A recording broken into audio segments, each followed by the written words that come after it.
12월 30일 수요일 예배를 하나님께 올려드리겠습니다. 다 같이 묵상 기도하시겠습니다. 사랑의 우리 아버지 하나님, 은혜를 감사를 드립니다. 올해 들어 마지막 수요일 저녁 예배를 사랑하는 성도들이 함께 주님께 올려드립니다. 이 예배를 통해서 하나님 큰 영광 받아 주시옵소서. 오늘도 예배하는 사랑하는 성도들에게 주님 임재하여 주셔서 우리 모든 성도들이 예배를 통해서 위로받게 하시고 주님의 기쁨이 넘치게 하여 주옵소서. 예수님의 이름으로 기원하옵나이다. 아멘. 이 찬송가 94장 1절만 부르겠습니다. 94장 1절만 부릅니다. 잠언 16장 5절에서 9절까지 말씀입니다. 잠언 16장 지난주에 이어서 5절에서 9절까지 말씀을 함께 읽도록 하겠습니다. 무릇 마음이 교만한 자를 여호와께서 미워하시나니 피차 손을 잡을지라도 벌을 면하지 못하리라. 인자와 진리로 인하여 죄악이 속하게 되고 여호와를 경외함으로 말미암아 악에서 떠나게 되느니라. 사람의 행위가 여호와를 기쁘시게 하면 그 사람의 원수라도 그와 더불어 화목하게 하시느니라. 적은 소득이 공의를 겸하면 많은 소득이 불의를 겸한 것보다 나으니라. 사람이 마음으로 자기의 길을 계획할지라도 그의 걸음을 인도하시는 이는 여호와시니라. 아멘. 지난 수요일 날 16장에 대해서 개요를 말씀드렸습니다. 16장은 1절부터 33절까지로 구성되어 있는데 7단락으로 나누어져 있다라고 말씀을 드렸습니다.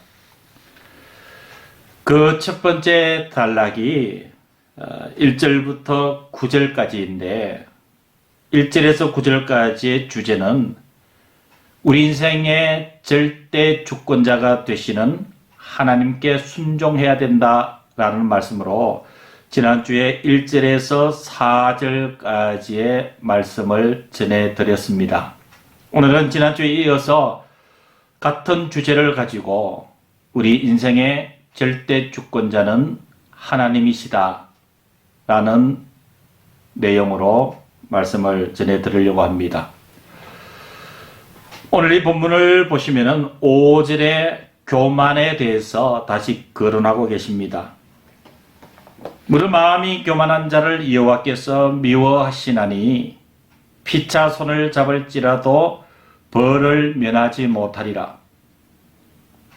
이러면 잠언에서만도 지금까지 우리 과거에 공부한 내용으로만 보더라도 하나님께서 미워하시는 것들이 많다라고 얘기를 하고 계십니다. 특히 잠언 6장 17절에 하나님께서 싫어하시는 것이 17가지가 있다는 것을 우리는 공부한 바가 있습니다. 잠언 8장 13절에도 그리고 15장 25절에도 하나님께서 미워하시는 것 중에서 대표적인 것이 마음이 교만한 것을 거론하고 있습니다. 그래서 교만한 자를 하나님께서 미워하신다라는 내용은 지금까지 수차례 다뤘기 때문에 이 내용에 대해서는 상세하게 거론하지 않습니다. 다만 마음이 우리는 겸손해야 된다는 사실입니다. 저와 여러분들의 삶이 늘 하나님 앞에 그리고 사람 앞에 겸손함을 유지할 수 있도록 모두가 애쓰는 성도 여러분들이 되시기를 권고합니다. 마음이 교만한 자들이 피차 손을 잡을지라도 벌을 면하지 못하리라고 5절 하반절에 말씀하고 있지요.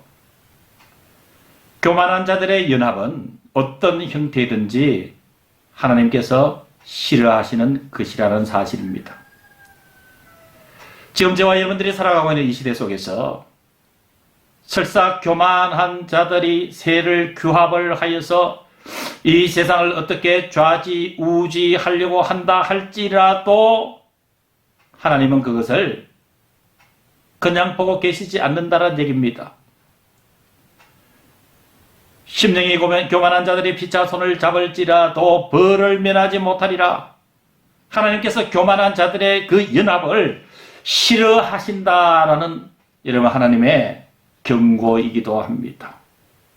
그러하기 때문에 저와 여러분들은 늘 겸손한 마음으로 살기를 애써야 될 이유가 여기에 있는 줄로 압니다. 6절의 말씀을 이어서 보겠습니다. 인자와 진리로 인하여 죄악이 속하게 되고 여호와를 경외함으로 말미암아 악에서 떠나게 되느니라. 인자와 진리로 인하여 죄악이 속하게 되고, 여러분 인자와 진리는 주님을 이야기를 하기도 하고 그 다음에 인간의 모습을 대변하기도 합니다. 무슨 얘기냐면은 여러분 인자와 진리로 인하여 죄악이 속하게 된다. 죄를 속하게 하는 것은 인간이 아닙니다. 죄를 속하여 주시는 분은 바로 인자와 진리가 되시는 예수 그리스도입니다.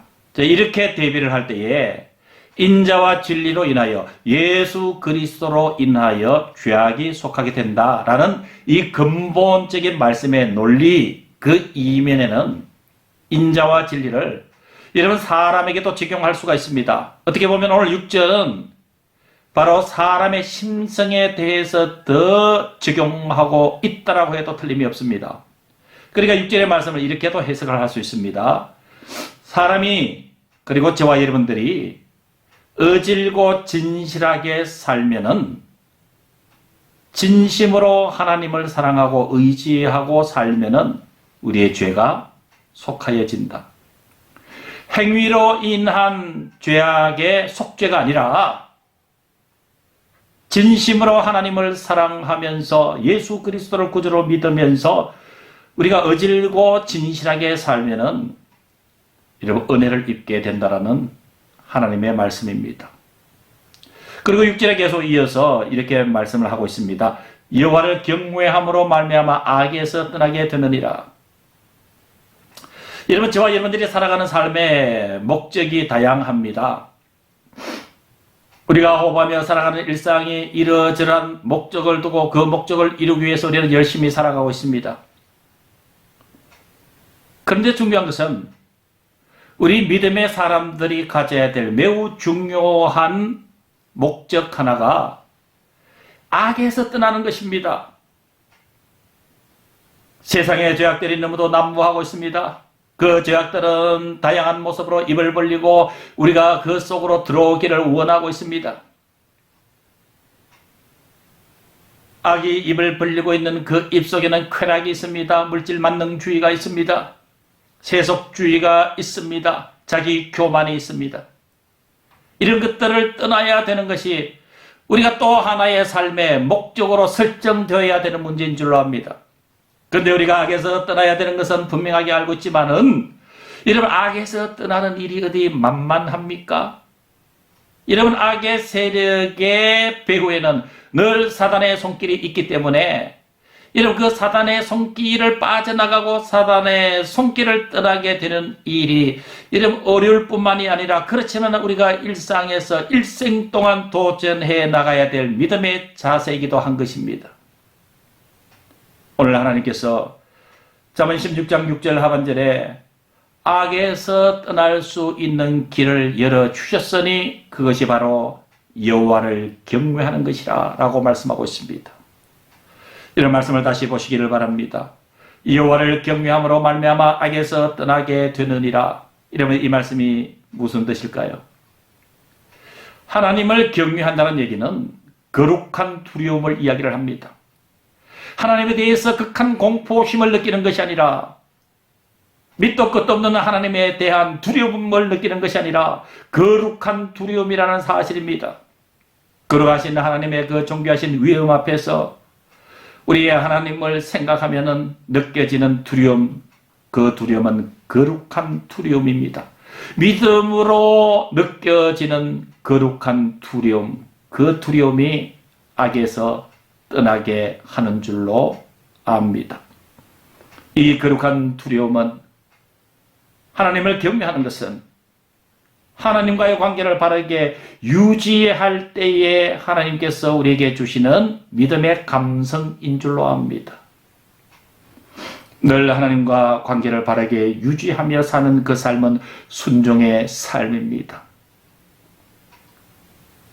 달리 얘기하면 순종의 삶은 하나님의 말씀에 순종하며 살 때 이러면 하나님과의 관계가 바르게 유지되고 하나님과의 그런 관계가 바르게 유지되면 이러면 하나님을 경외하게 되는 것으로 이어진다는 사실입니다. 그렇게 하나님을 경외할 때 악에서 떠나게 되느니라. 우리는 이 말씀을 기억해야 됩니다. 나아가서 7절에 사람의 행위가 여호와를 기쁘시게 하면 그 사람의 원수라도 그와 더불어 화목하게 하시느니라.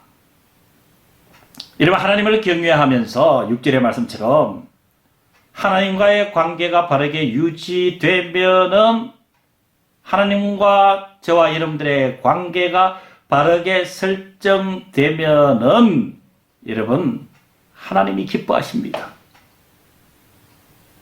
저와 여러분들의 삶이 여러 가지 다양한 형태로 표출되지만 여러분 하나님이 우리의 삶을 기뻐하지 아니하시면은 우리의 삶이 무용지물일 수가 있습니다. 하나님이 저와 여러분들의 삶을 기뻐하지 않으신다면은 우리가 살아가면서 느끼는 이 세상이 주는 모든 즐거움과 기쁨들은 여러분 아무런 가치가 없게 된다는 사실입니다. 우리가 하나님을 경외하고 하나님과의 관계가 바르게 잘 유지되는 순종의 삶을 살면은 여러분 하나님께서 기뻐하십니다. 이렇게 하나님께서 기뻐하시면은 그 사람의 원수라도 그와 더불어 화목하게 하시느니라. 내가 화목한 관계를 만드는 것이 아니라 하나님께서 이 세상에 누구와의 관계와도 화목하게 해 주신다라는 사실입니다. 하나님과의 관계가 바르게 되면은 이 세상의 모든 것과도 바른 관계가 유지된다라는 사실입니다. 그 일은 내가 하는 것이 아니라 하나님께서 해 주신다는 사실입니다. 반대로 하나님과의 관계가 바르게 설정되어 있지 아니하면 사람들의 관계도 깨어질 수밖에 없습니다. 하나님을 기쁘시게 하지 못하고 늘 하나님을 근심되게 하면은 여러분 세상 사람들과도 화목이 아니라 갈등의 관계로 이어질 수 있다는 사실, 이러면 얼마나 두려운 일입니까? 사랑하는 성도 여러분, 오늘 우리는 무엇을 생각하며 살아오셨습니까? 나는 오늘 이 하루를 살면서 하나님을 기쁘시게 하며 살아왔는가?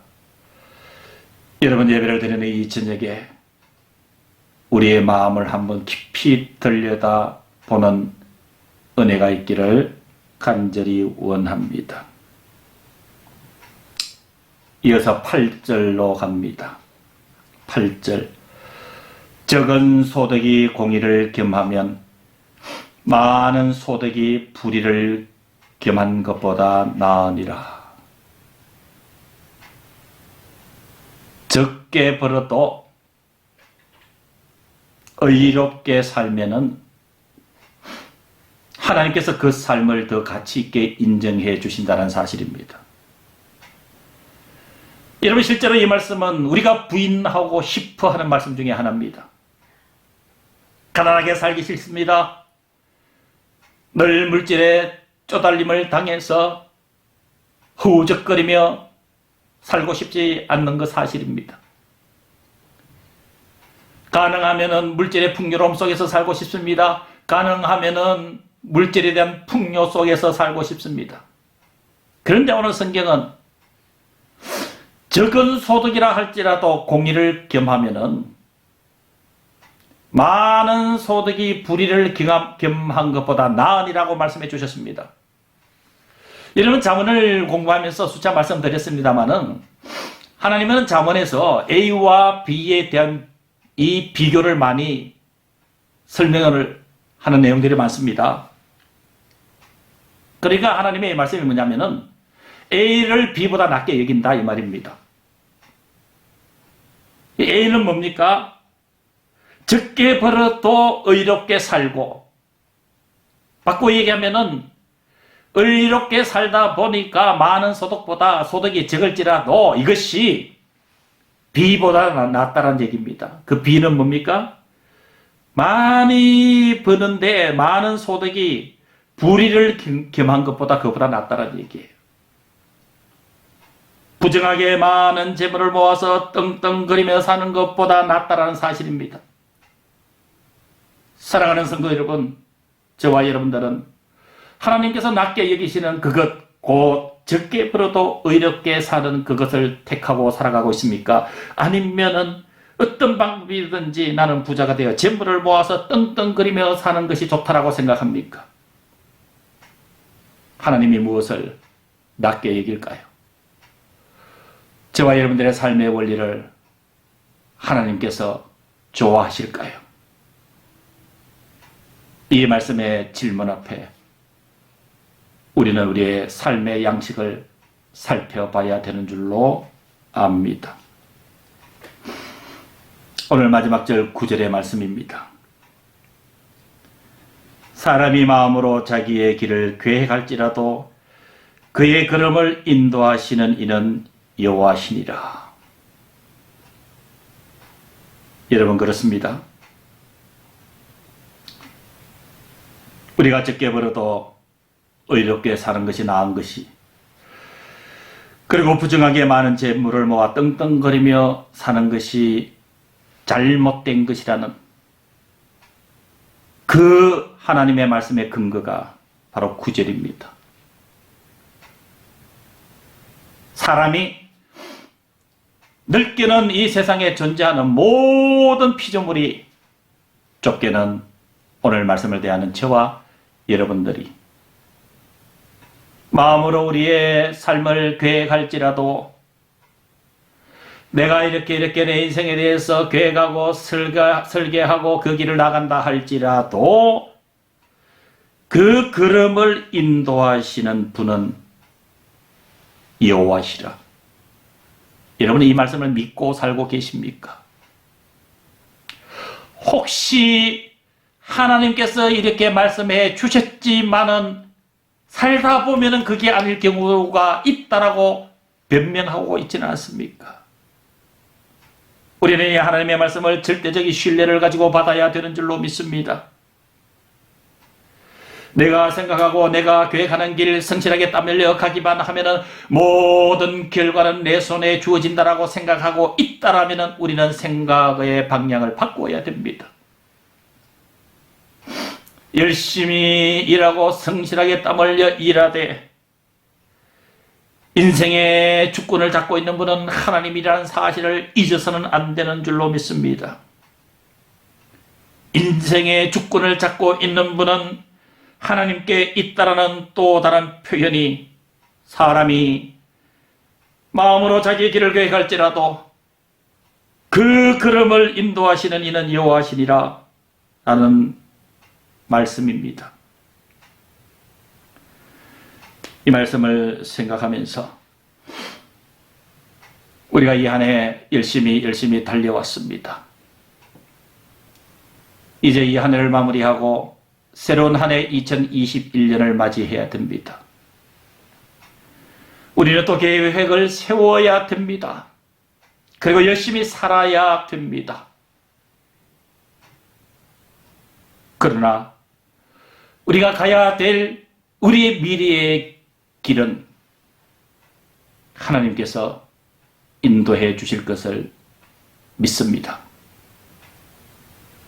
이제 우리 다 같이 기도 제목을 나누겠습니다. 여러분, 이 수요일날 기도는 매우 중요합니다. 성도 여러분들께서 이 동영상을 보시다가 자막으로 기도의 제목이 나가면은 잠깐 화면을 멈추시고 그 기도 제목을 보시면서 여러분 함께 기도해 주시기를 바랍니다. 바로 오늘 함께 예배를 드리는 여러분들의 그 간절한 기도가 하나님께 상달이 됩니다. 그리고 교회를 이끄시고 여러분들 가정을 이끄시고 민족을 이끌어 주시는 기도가 바로 지금 해야 하는 우리의 기도입니다. 여러분들은 기도의 용사 드립니다. 기도 제목을 드립니다. 첫 번째 5절의 말씀을 가지고 하나님 늘 우리가 겸손한 모습으로 살아갈 수 있도록 인도해 주시기를 기도하기를 원합니다. 두 번째 9절의 말씀을 가지고 우리가 또 한 해를 살아가야 됩니다. 우리가 우리의 삶을 계획할지라도 그 걸음을 인도해 주시는 분은 하나님이시라 했습니다. 하나님께서 우리의 살아갈 걸음들을 인도해 주시기를, 그리고 우리 가정을 인도해 주시고 교회를 인도해 주시고 우리 이웃들을 인도해 주시고 이 나라 이 민족을 인도해 주시고 그리고 하나님의 이 피조 세계를 이 어려운 지경에서 인도해 주시기를 여러분 함께 기도하기를 원합니다. 마지막으로 이 한 해를 감사함으로 마무리하기를 원합니다. 그리고 복된 새해를 맞이할 수 있도록 인도해 주시기를 다 같이 기도하시고 주님 가르쳐 주신 기도로 오늘 이 예배를 마치겠습니다.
주님 가르쳐 주신 기도드립니다. 하늘에 계신 우리 아버지여, 이름이 거룩히 여김을 받으시오며 나라가 임하시오며 뜻이 하늘에서 이루어진 것 같이 땅에서도 이루어지이다. 오늘 우리에게 일용할 양식을 주시옵고 우리가 우리에게 죄 지은 자를 사하여 준 것 같이 우리 죄를 사하여 주시옵고 우리를 시험에 들게 하지 마시옵고 다만 악에서 구하시옵소서. 나라와 권세와 영광이 아버지께 영원히 있사옵나이다. 아멘. 할렐루야. 여러분들을 축복합니다. 새해 복 많이 받으세요. 살롬.